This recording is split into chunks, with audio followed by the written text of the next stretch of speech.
Beragama dengan cinta, merayu bukan mendikte. Rayuan untuk Tuhan.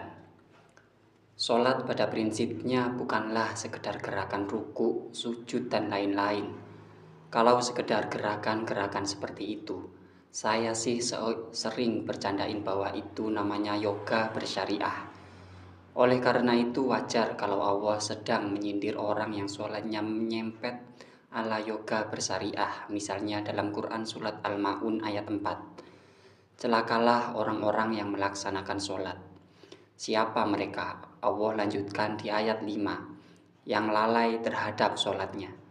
Lalai di sini diantaranya menurut tafsir Ibnu Katsir adalah dia memang melakukan sholat tapi tak khusyuk. Itulah kenapa kita diperintahkan Allah untuk menegakkan sholat, bukan sekedar melakukan gerakan-gerakan sholat. Tegak artinya bukan hanya sah, tapi usahakan khusyuk, karena khusyuk merupakan kunci dalam sholat. Imam Abu Hanifah pernah didatangi seseorang yang lupa menaruh barang berharganya. Dia minta petunjuk kepada Abu Hanifah. Lalu Abu Hanifah bilang, nanti malam kamu sholat sampai pagi. Maka malamnya orang itu sholat. Namun di tengah-tengah sholat belum kunjung pagi, dia ingat di mana meletakkan barangnya yang hilang itu. Dan dia pun kembali kepada Abu Hanifah, menyampaikan kabar bahwa barangnya sudah ketemu. Lalu Abu Hanifah berkata, aku tahu setan tak akan membiarkanmu khusyuk, maka setanlah yang membantu kamu menemukan uangmu. Cuma jangan overthinking perkara belum bisa khusyuk. Bagi Allah yang penting usaha dan hasilnya bukanlah yang utama. Karena kita mau dan mampu sholat saja itu sudah karunia dari Allah. Artinya Allah memiliki kita. Artinya Allah memilih kita untuk ditemuinya dalam sholat kita. Sebab di luar sana ada yang mampu tapi enggak mau. Ada pula yang mau tapi enggak mampu. Dalam artian ada aja yang seolah-olah menghalanginya. Urusan belum kelar hingga waktu sholat lewat. Perkara inilah, persoalan itulah, dan lain sebagainya. Sayyidina Ali Zainal Abidin, cicit Nabi Muhammad SAW, pernah pucat menjelang sholat. Para sahabat tentu bertanya kenapa wajahnya pucat. Sayyidina Ali Zainal Abidin menjawab, betapa aku tak pucat, sedangkan aku akan menghadap yang maha kuasa. Masuk akal dong, kita mau bertemu bupati saja nervous. Belum lagi kalau ketemu gubernur atau presiden. Ironisnya justru ketika kita mau ketemu sama Allah, malah biasa-biasa saja. Tak ada perasaan sungkan-sungkannya sama sekali. Ini bisa kelihatan kok ketika ada banyak dari kita yang merasa harus rapi dan wangi saat ketemu kekasih, ketimbang kita menghadap Allah. Saat bertemu kekasih, maka kita terus memperhatikan kekasih. Semua ucapannya disimak baik-baik.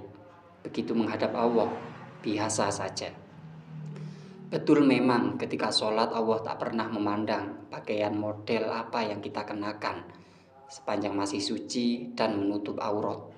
Hanya perlu diingat, ini bukanlah soal cara pandang Allah ke kita, tapi bagaimana adab kita sebagai hambanya. Ketemu makhluk Allah saja kita rela bersusah payah, berkadang-kadang sampai perlu beli baju baru. Tapi begitu ketemu empunya alam raya ini, kita malah terkesan meremehkan. Coba deh kalau dipikir-pikir lagi, apa iya kita sampai hati jadi hamba yang sekurang ajar itu? Dalam perkara lain, yakni soal itu istilah haji mabrur juga. Misalnya berangkat ke Mekah melakukan segala macam ritual haji, bukan jaminan seseorang layak disebut haji mabrur. Mabrur di sini dimaknai mendapat kebaikan. Artinya haji mabrur adalah ketika seseorang jamaah haji pulang dari Makkah, dia tidak sekedar mendapat embel-embel gelar haji, tapi juga berubah menjadi orang yang lebih baik. Lebih baik dalam beribadah, lebih baik dalam upaya menjauhi kemaksiatan, lebih bijak ketika menyikapi perbedaan dan lain-lain. Poinnya dia menjadi manusia dengan level kebaikan lebih tinggi. Nah, Yang begitu-begitu itu baru mabrur namanya. Kalau sekedar berangkat ke Makkah di musim haji itu namanya traveling bersyariah. Yang kalau pulang cuma bawa gelar haji buat dibanggakan. Padahal itu tak lebih dari gelar palsu, sepalsu oleh-olehnya yang biasanya beli di Tanah Abang. Setidaknya kita bisa belajar dari salah satu riwayat yang bisa menggambarkan bahwa orang bisa berangkat haji itu tidak melulu otomatis mabrur. Misalnya riwayat ketika Sayyidina Ali Zainal Abidin sedang mengusap wajah salah seorang sahabatnya untuk membuka tabir di matanya. Usapan ini bikin si sahabat bisa melihat wajah-wajah jamaah haji dalam penampakan yang sejati. Ternyata yang dilihat sahabat tersebut beberapa diantaranya adalah penampakan wajah binatang. Siapa mereka ini? Mereka yang berangkat haji dengan uang haram, berangkat haji untuk pencitraan demi masa, demi bisa menaikkan status sosial, memaksakan diri mencium Hajar Aswad sampai menyakiti orang lain dan lain sebagainya. Padahal kalau satu saja pelajaran dari ritual haji diresapi, cukup kiranya seorang manusia bisa mereformasi diri menjadi lebih baik. Kita ambil contoh yang remeh saja, dari pakaian ihram yang putih polos itu misalnya.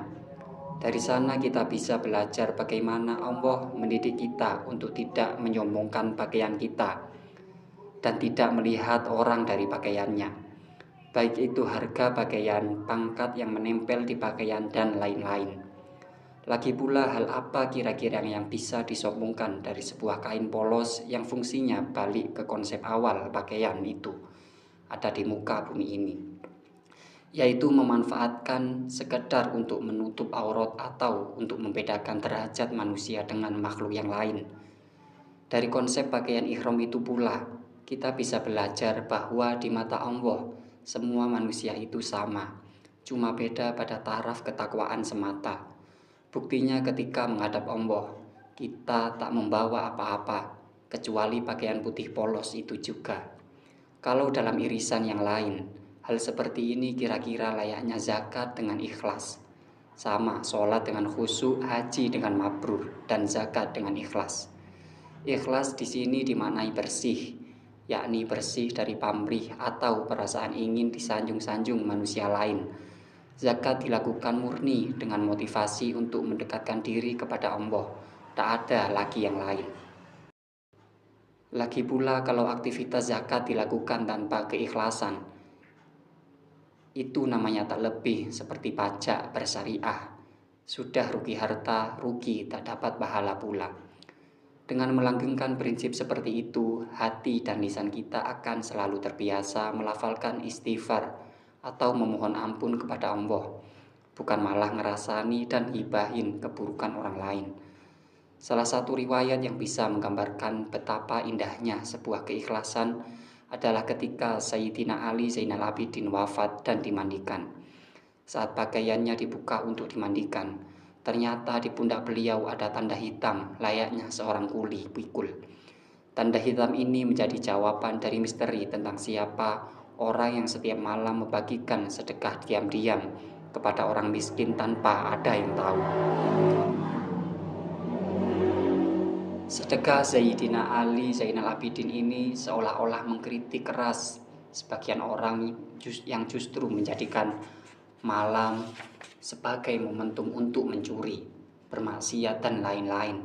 Ketika orang lain berusaha keras menyembunyikan keburukannya, Sayyidina Ali Zainal Abidin malah menyembunyikan kebaikannya.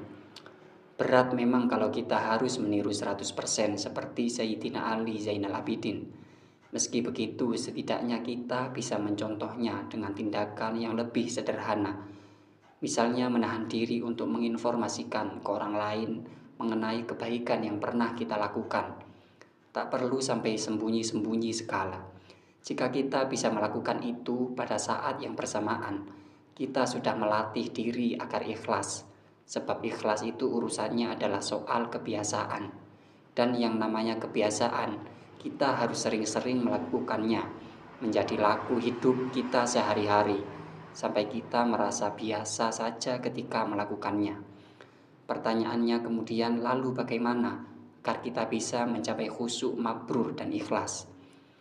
Pertama, pahami makna setiap ritual, sholat, haji, zakat, dan ritual lainnya. Jangan hanya tahu rukun dan syarat sahnya saja. Ibadah itu bukan hanya untuk dijalankan secara fisik, melainkan secara batin. Begitu juga pahami dan resapi apa yang dibaca saat sholat, apa filosofinya sujud, apa makna tawaf, dan lain-lain. Kedua, mengimani bahwa semua ibadah untuk Allah. Jangan cemari dengan pencitraan dan lain sebagainya. Misalnya kadang sujudnya ke Allah, tapi menghambanya ke makmum. Buktinya kalau sholat sendiri bacaannya surat Al-Ikhlas, dan itu pun cepat, tapi begitu ada makmum, bacanya surah panjang, dipelankan, dan nadanya dibagus-bagusin agar dikira orang yang saleh. Ketiga, sadari bahwa hidup yang hakiki adalah di akhirat kelak, dan ibadah adalah yang akan bikin kita jadi crazy rich di akhirat. Dengan begitu jangan pernah mau menukar ibadah dengan hal-hal duniawi. Sholat hanya agar rezekinya lancar, dapat jodoh segera, dan lain-lain. Keempat, sadari bahwa output dari semua ibadah adalah akhlak yang baik dan pikiran yang bijak. Oleh sebab itu, jangan kasih kendor sebelum output itu bisa dicapai. Ingat, ibadah itu rayuan seperti kamu ke kekasihmu. Tulus.